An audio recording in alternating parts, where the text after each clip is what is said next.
Last week we predicted the exact all-time high within two handles. This week we're going to use the economic calendar, the big figure concept, and the daily chart to predict this week's coming price action.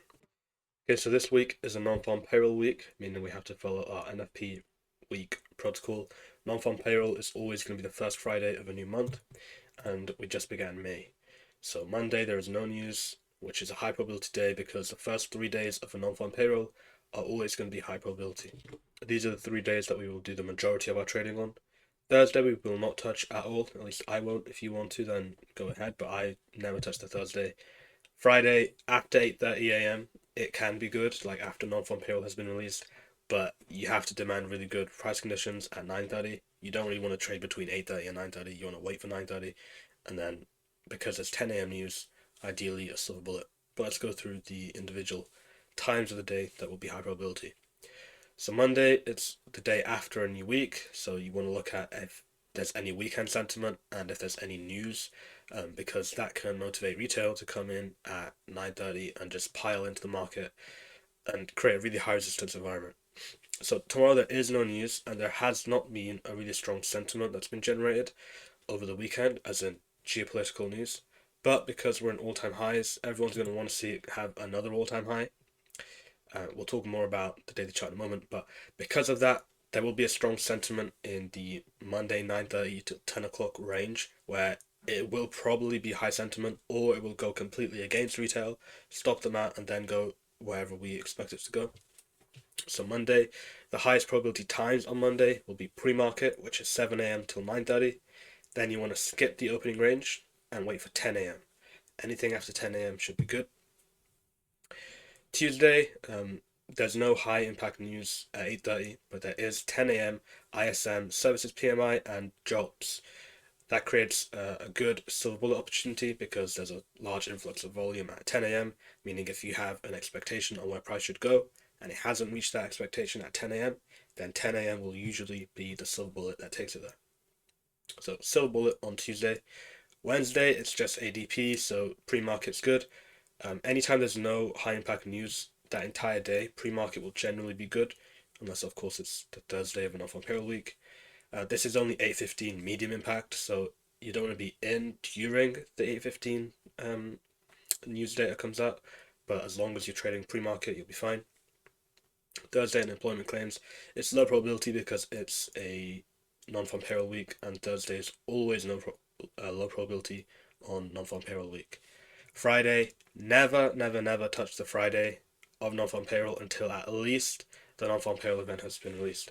Now, sometimes there will be some price runs in London or in London lunch or in pre-market, but it doesn't matter because it's super inconsistent, it's hard to predict, and at any point it can break into a consolidation. So you may be eager to trade it, but please just wait until it's done, and then 9:30 can give a good move. I typically avoid non-farm payroll day in general just because I don't like it. It's unpredictable to me. I'm much more comfortable trading Monday, Tuesday, Wednesday, skipping Thursday and Friday. So that's what I'll be doing this week. But we can see where the high impact news is. That's where the majority of distribution is going to happen. So we've got Tuesday will be a big distribution day, and then Friday will be a big distribution day because it's not on payroll. So we can already get a little bit of a picture of what the weekly profile is going to look like. Monday will probably be a bit of a tighter range because Friday was a large range day, and then Monday has no high impact news. Plus, it's the first day of the week. Tuesday will probably be quite a decent range day because there's 10 a.m. high impact news, and it's a Tuesday after a consolidation day. Wednesday, 50-50, it'll probably just continue whatever Tuesday does, maybe a slight retracement. Thursday, again, 50-50 day, low probability, not trying to predict it. Friday, I don't predict the NFP news, but after it's come out, then you can get a decent read on the day because if you have an obvious target that's reaching for and non-farm payroll comes close but doesn't quite reach it, then the rest of the day will probably retrace and then go into whatever the expectation is. So now that all of that has been said, we can look closer to the daily chart and we can populate this with some more arrays. So obviously we're looking at our measuring gap. This is how I've been calculating where the all-time highs are going to form. This is just a mathematical calculation based on where this fair value gap is and where the fair value gap gets left open to how far price may trade beyond that fair value gap. So that's all this is. It's a measuring gap distribution expectation, but it's nothing incredibly fancy. It's just looking at a fair value gap that's left open around 50% of the range, aligning the CE with the CE. You can also align the low with the low, the high with the high, and you get some different measurements. Some homework. But this is what I do. So the PD arrays I was looking at throughout last week was this daily order block, this daily fair value gap, and then these wicks here. They were all used as support to trade higher, take the new all-time high. Once we took the all-time high, we left this here as a mitigation block.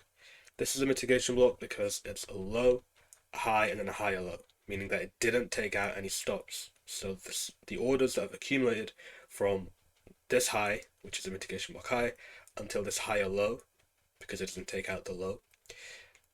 There's a lot of sells here, and they haven't been stopped out because whoever's trading without a hard stop loss, aka smart money, or anyone like with extremely deep pockets like hedge funds, they may not trade with a hard stop loss, they just have positions go in and positions come out. So they don't necessarily trade like we do.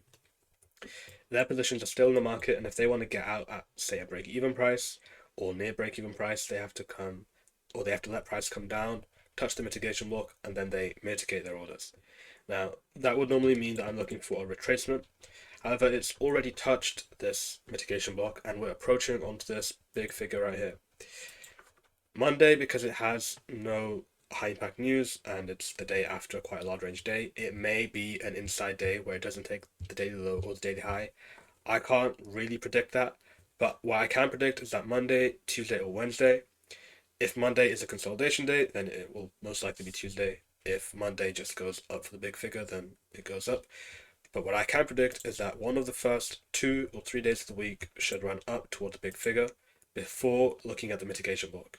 So it shouldn't make reference to this mitigation block yet because it already touched it. Then it had a close higher, way beyond this previous candle close. So it went all the way through. It's in a discovery phase now. This is the ultimate high. This is the highest candle that we've settled at. It's this. This is the one. So the next candle can have some form of retracement, just like, say, a TGIF. Obviously, we've already had TGIF, but just a retracement on the weekly profile. Run up into the big figure, potentially touch our third measuring gap distribution expectation, which is only 100 handles away from the big figure, and then potentially look at the mitigation block. Now, whilst I think it can touch the mitigation block, that isn't part of my prediction this week. My only prediction this week is that we touch 28,000 big figure. It's a significant level because everyone in the trading world is looking at it, so not just ICT traders, not just retail traders, but also deep pockets, as in hedge funds, smart money, whatever. Everyone is looking at this, like no matter who you are in the trading world.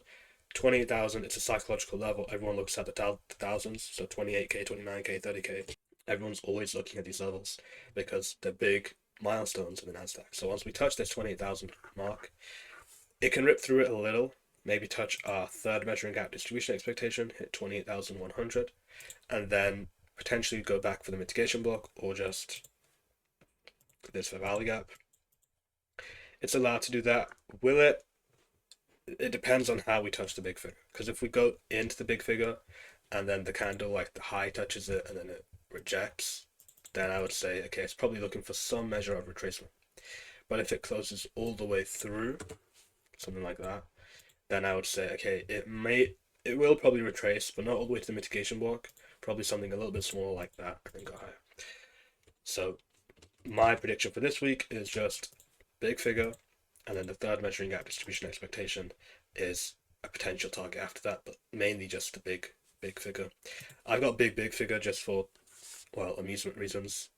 It's called a big figure, but I don't know, it's funny. Okay, this is the 4-hour chart. We're going to zoom in a little bit more now. It's populated with quite a few things, but we're just going to look at some very small stuff. So I'm not going to look at any of these analogs, this measuring gap, this line, nothing. The only thing I want to bring your attention to is how we have traded up in the range versus how we traded last week. So how we traded up in the range throughout April was pretty much we went from the low in this daily charts for value gap and we had one-sided rallies toward the upside. Then of course we have a little bit of consolidation, all-time highs, all-time highs, all-time highs constantly being created. But how are they being created? Once it hit the first all-time high, there were a lot of consolidations or retracements, and then it gets set into another all-time high, retracement, all-time high, retracement, all-time high, retracement, all-time high, retracement, all-time high. In an all-time high, it's safe to say that the number one way to predict the next all-time high is just to look at retracements and then look to buy up back toward the all-time high. So when I say I'm looking for the mitigation block, I'm not looking for this to be like traded all the way into and then the big figure. I'm looking for the big figure first, but then you're like, okay, well, that doesn't back up what you just said about retracements, right? But there's all this stuff here. There's the order block, and there's this 4-hour fair value gap. Now, an order block that is followed by a fair value gap is a much more significant array than just an order block. Because it already touched the mitigation block, it means that really it shouldn't touch it again, because this order block is so strong, because it's followed by a BISI, aka bullish fair value gap, that, okay, this is the order block. This is the fair value gap. Because they're two concurrent PD arrays, I guess, it goes order block, then it goes BISI. It supports the idea that the order block is super strong, but it probably shouldn't be traded into either. So if it's going to retrace, which it's doing so far, but I think it will go a little bit further than this, it can retrace into the fair value gap and then the big figure. In the worst case, it leaves a wick in the order block and then it touches a big figure.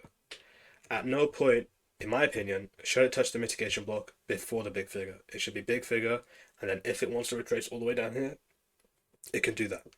But the number one thing is it uses the fair value gap and it uses the order block. Maybe it wicks into the order block, but really the body should stay within the fair value gap and then go all the way up to 28k. That should be how this week goes. And that should be done on Monday, Tuesday, Wednesday. Those 3 days. I can't predict the new week opening gap, so I know where we've closed. Everyone can see the closing price, but I can't see the opening price of the coming week. So I can't tell you where we're going to open. We might open all the way up here, and then it just has a quick run at Sunday open into the big figure. I don't know that, because no one knows that. However, I don't think there's any super strong sentiment this weekend. Like, there's no insane news, nothing that like more insane than we've already seen. So I don't think it'll be a huge NLOG, meaning that this analysis should hold up pretty strong, regardless of if it opens lower or higher. If it opens lower, like at the mitigation block, then yeah, I'm wrong. If it opens up all the way higher at the big figure, then I'm right, but we don't get any trades through it. So yeah, that's just how the weekend works. You don't know what the open's going to be like, but you do have to make a weekly outlook. So that is it for today. That's my prediction for the week. I think it's very detailed. If you found this video educational or insightful, or if it helps your trading, then leave a like and subscribe. It's free and it can always change your mind. I will see you midweek for another video on how you can leave positions running to get more out of your existing trades. And there will also be another weekly outlook next week. Thank you for watching and goodbye.